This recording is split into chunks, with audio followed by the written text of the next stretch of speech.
নমস্কার, গোপা গঙ্গোপাধ্যায়। আজকের সকালটার থেকে সত্যি দিনটা আমার একটু অন্যরকম গেছে। নানান রকম পরিস্থিতি, আজকে অনেক রকম পরিস্থিতি ফেস করেছি।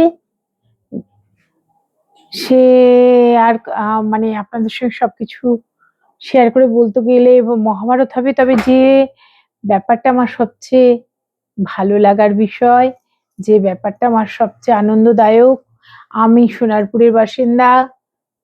আমার বাড়ির থেকে এই 1 কিলোমিটারের মধ্যে হবে কামরাবাদ। সেখানে আজ অভিষেক ব্যানার্জি এসেছিলেন। তা ভালো এসেছিলেন। উনি তো দেশ উদ্ধারের জন্য সর্বত্র গামী। তা তিনি যান, অনেক বড় কনভয়, 7টা 8টা 10টা 12টা গাড়ির কনভয়, বম থাকে, কালো পোশাকের পুলিশরা থাকে। ওনার পায়ের জুতো ধরে রাখার জন্য বোধহয় আইএস আইপিএসরা বসে থাকেন। তা সেই রকম সিকিউরিটির মধ্যে ওনার তো থাকা অভ্যাস।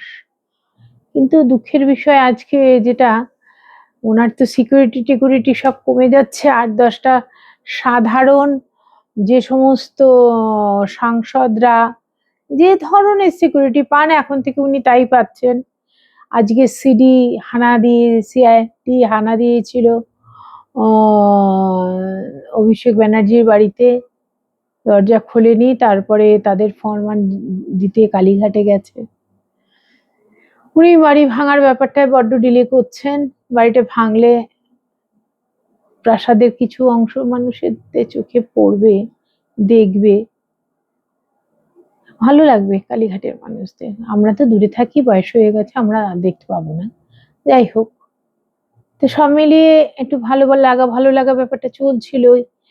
আবার আর একটা ব্যাপারও মাথায় ঘুরছে যে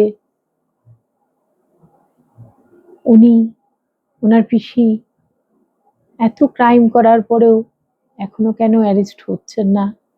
অ্যারেস্ট হওয়াটা উচিত। হয়তো টেকনিক্যালি কোথাও করা সম্ভব হচ্ছে না বলে ওনাদের ছেড়ে রাখা হয়েছে। অনেক সময় হয় না, সেই ওই যে সুন্দরবনের বাঘেদের গলায় ক্যামেরা পরিয়ে ছেড়ে রাখা হয় বাঘ ঘোষণা। আমি সেই পরিসংখ্যান নেওয়ার জন্য কটা বাঘ জন্মালো, কটা বাঘ চলে গেল। হয়তো ওনাদের ছেড়ে রাখা হয়েছে গলায় কিছু ঝুলিয়ে দিয়ে, যে আর কোথায় কোথায় শয়তান বিচ্ছু লুকিয়ে রেখেছেন ওনারা খবরাখবর পাওয়ার জন্য, না কি জানে। আমরা তো আর এই জটিল রাজনীতি বুঝি না। যাই হোক, আজই আমার সোনারপুরে অভিষেক ব্যানার্জি এসেছিলেন তার দলীয় কোনো কর্মীর বাড়িতে দেখা করতে, সহানুভূতি জানাতে। তা সেই সহানুভূতির এত উষ্ণতা, কি বলবো, সেই সহানুভূতির উষ্ণতায় কেট ডিম বৃষ্টি হয়েছে সব ওনার মাথায়, জামায়, গায়ে। ওনার সঙ্গে যারা ছিল তাদের তো বটেই। মানে সবাই বেশ ওই আগেকার দিনে বেলুনে, এখনো আছে, বেলুনে রং ভরে রং ছুঁড়ে মারে না দোলে, আজকে পচা ডিম দিয়ে কেউ করেনি। মানে পচা ডিম গুছিয়ে রেখে তারপরে ফেলবে, সেইটা বোধহয় সময় হয়নি। সব ফ্রেশ ডিমই ওনার গায়ে ছোড়া হয়েছে। বেশ ভালোই লেগেছে।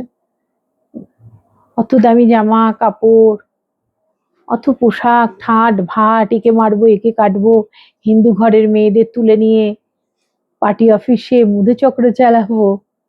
তা আজকে মেয়ে বাহিনী কত সহ্য করবে বলুন তো?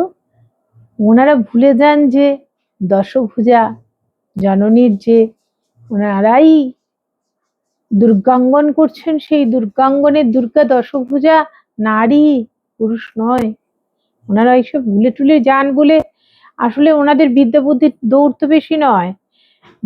বিভিন্ন কলেজ থেকে বিভিন্ন ডিগ্রি নিয়েছেন, কিন্তু পড়াশোনাটা তো করেননি। তাই মাতৃরূপের শক্তির কথা ওনারা ভুলে গিয়েছেন, যার ফলে যা হয় আর কি, ওই ধাক্কাধাক্কি, মারামারি, কিল চর ঘুষি জুতো লাঠি, লাঠিটা পড়েনি, জুতো ইত্যাদি সমস্ত ওনার ওপর প্রয়োগ হয়েছে। এর মধ্যে একটা মজার ব্যাপার হলো, তারপরে সেই যে বাড়িতে গেছিলেন ওই সবকিছু হই হুল্লোড়ের মধ্যেও উনি সোনার লোভ, কি লোভী, কি নীচ! ওই মারধর, ওই অপমানের পরে মনে তো হয় মরে গেলেই ভালো হতো, কিন্তু তার তো সেটা মনেই হয়নি। তার মনে তিনি দেখলাম গলার থেকে হারটা খুলে নিজের পকেটে ঢুকিয়ে রাখলেন, পাছে ওটা হারিয়ে যায়।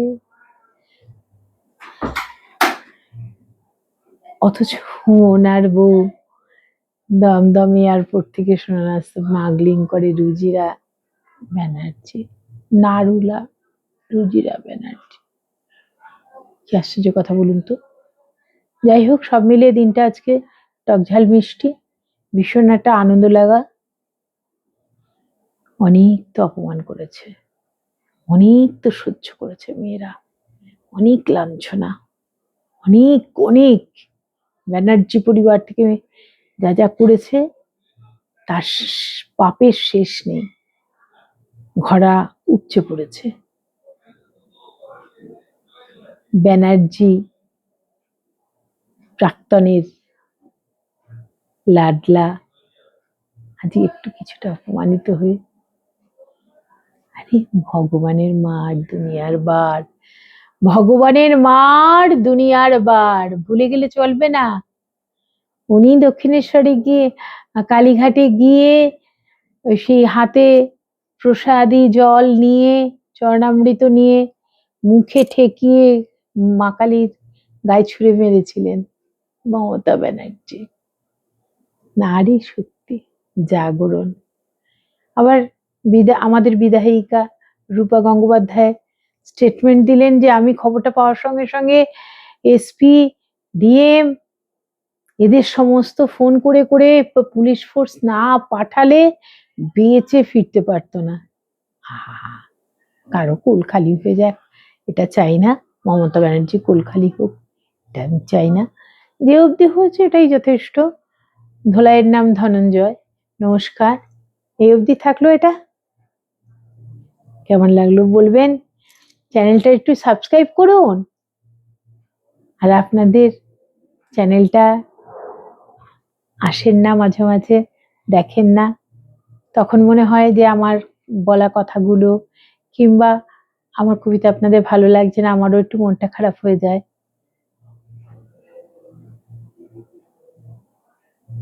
যাই হোক, তবু এলাম আপনাদের সঙ্গে আড্ডা দিতে, আমার ভীষণ ভালো লাগে, এটাই বড় কথা।